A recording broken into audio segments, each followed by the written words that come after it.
Welcome to the Sober and Happy podcast, where we talk about all things recovery related, how to navigate the challenges that we'll face along the way on our journey towards our best lives, and how we could go from living a life of simply just being sober to a life where we're both sober and happy.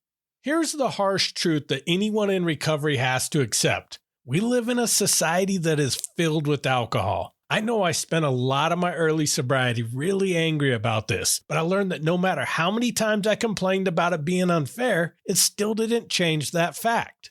My only choice was to learn to navigate a society that's filled with alcohol, and not just how to constantly dodge temptation, but how to enjoy a life that includes socializing, going out, and having fun. So how do we learn to socialize sober? How do we deal with the situations where alcohol is present? Well, that's what we're going to be talking about today, so buckle up. This is going to be a great episode.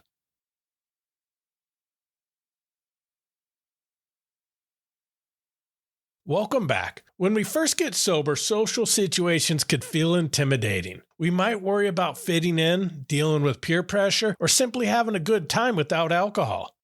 This thought was so daunting to me in the beginning. I remember one night sitting in my room while I was in rehab and talking to one of my roommates. I asked him, "What do sober people do to have fun?" His only response was, "I don't know, Tim." You see, the rehab program that we were in, like many of them, was only focused on everything we needed to avoid. We were taught to identify our triggers and then avoid them like the plague. Here's the thing. Everything triggered me. Every liquor store I passed, every beer commercial on TV, every billboard on the side of the road, and definitely going anywhere that had alcohol triggered me.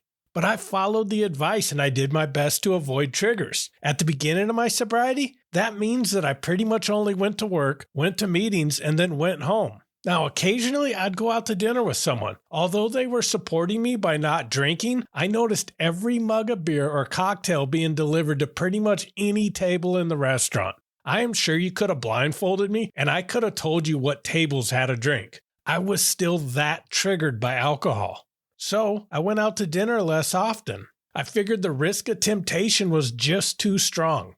Here's what I learned from that experience. By setting up a life where I actively tried to avoid all my triggers, I was also avoiding something else, living life. It was also not helping me be triggered less. If we're always focusing on how to avoid alcohol, we're still constantly thinking about alcohol, which itself is a trigger. Learning to be around alcohol and how to manage our triggers is like a muscle that we have to develop. When you don't work a muscle, it becomes weaker. And if we have not strengthened that muscle, we become more susceptible to temptation because we have tried to avoid it. On the other hand, you don't just walk into a gym for the first time in years, head over to the free weight section, and start trying to lift heavy weights with the bodybuilders. You start on the treadmill. Then you might work your way over to the machines that provide more safeguard to help you lift properly, and you start using them. Then once you've been going to the gym for a while and have built some strength from lifting using those machines, maybe then you venture over to the free weights. Learning to socialize and be around alcohol is the same. It would not be wise on your first weekend sober to go out with all your drinking buddies for a night of bar hopping. At that point in recovery, we have not yet built up those muscles and would be setting ourselves up for failure. So how do we begin to learn to socialize sober? Many of us used alcohol as a social lubricant, and the thought of socializing without it can feel impossible. But it is entirely possible to enjoy socializing while staying sober. And just like learning to be around alcohol without being triggered is a muscle, so is socializing sober. Many of us try a few times and then give up, saying things like, "I just don't know how to socialize without alcohol," or "I can't have fun without drinking." Learning anything new will be uncomfortable at first. We will need to practice it, but it is a muscle that can be developed. The first step is changing our mindset around what success is. In my previous restaurant example, when I'd go into a restaurant and notice every drink that passed by me, I used to look at that as a failure. I would get home and say, "I can't even go to a restaurant without noticing every drink and being tempted." I looked at this as a failure, but it wasn't.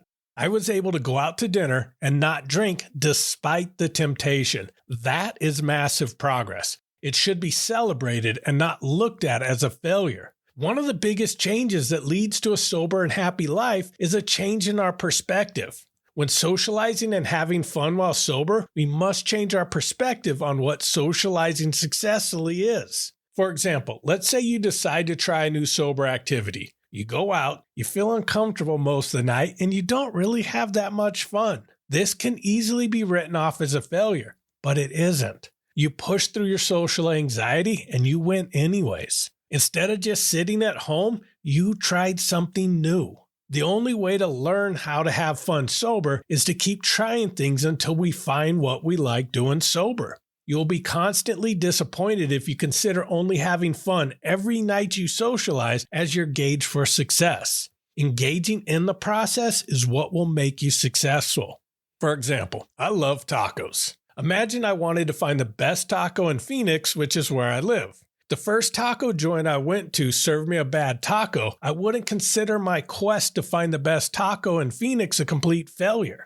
I would just make a mental note not to go to that restaurant again, and I would keep up my search.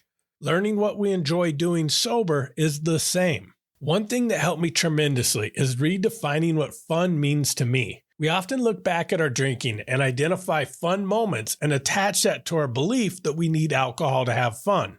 But was that a fun life? When I looked at my daily life controlled by addiction, the life was not fun.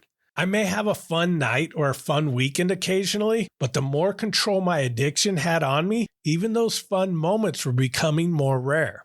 The next step to learning to socialize sober is to start brainstorming a list of things you want to try. You could start by thinking of all the things you said you were going to do one day, but have yet to try because drinking took a priority.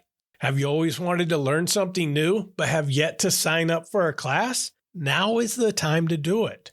Has your friend constantly been bugging you to join her at her yoga class, but it conflicted with happy hour so you didn't go? Now is the time to take her up on her offer. Did you used to enjoy hiking on Sunday mornings, but stop because hiking hungover isn't that much fun? Now is the time to start hiking again.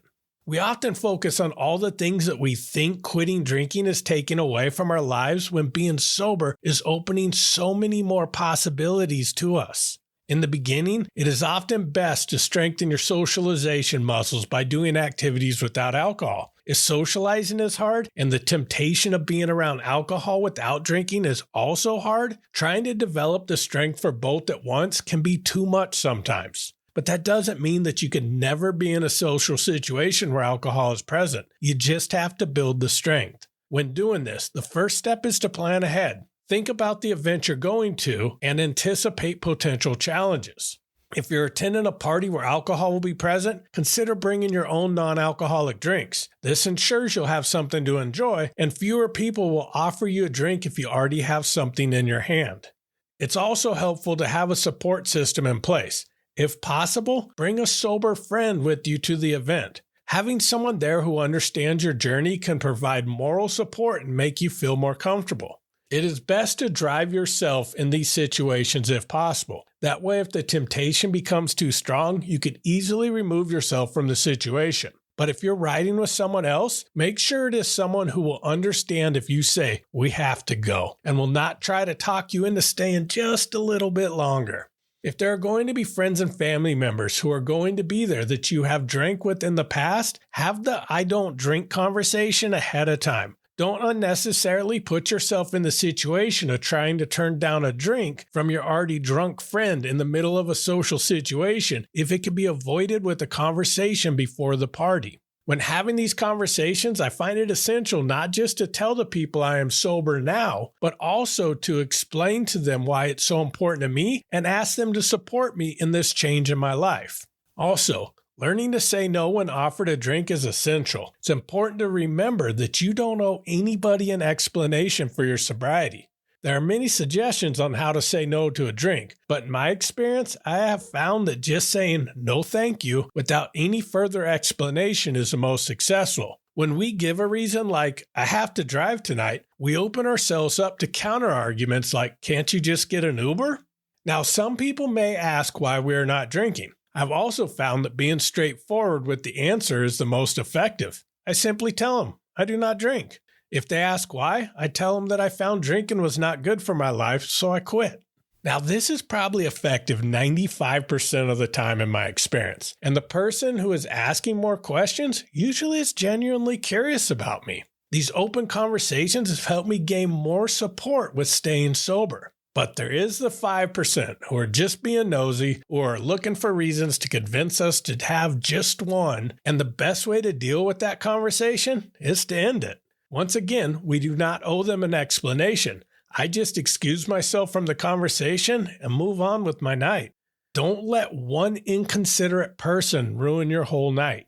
I know it can be hard not to become a wallflower in these types of situations if we feel uncomfortable. But the biggest key to socializing sober is to stay engaged. Focus on the people you're with and the activities you're participating in. Engage in conversations, ask questions, and really listen to what others are saying. Being present at the moment not only takes your mind off drinking, but also allows you to build deeper connections with others. Most importantly, remember to have fun. After all, that's what we're trying to do. We aren't simply trying to figure out how to navigate life without alcohol. We're on a journey to discover an amazing life. This is the key from going from simply just being sober to living a life where we're both sober and happy. Thank you for listening to this episode, and I hope you enjoy this podcast. Here's your weekly challenge. This one's going to be pretty simple. Pick something new that you've been wanting to try and go do it. That is it. That is my challenge for you this episode. New episodes come out each Friday, so I look forward to connecting with you next week. And as always, thank you so much for listening. Keep living sober and happy.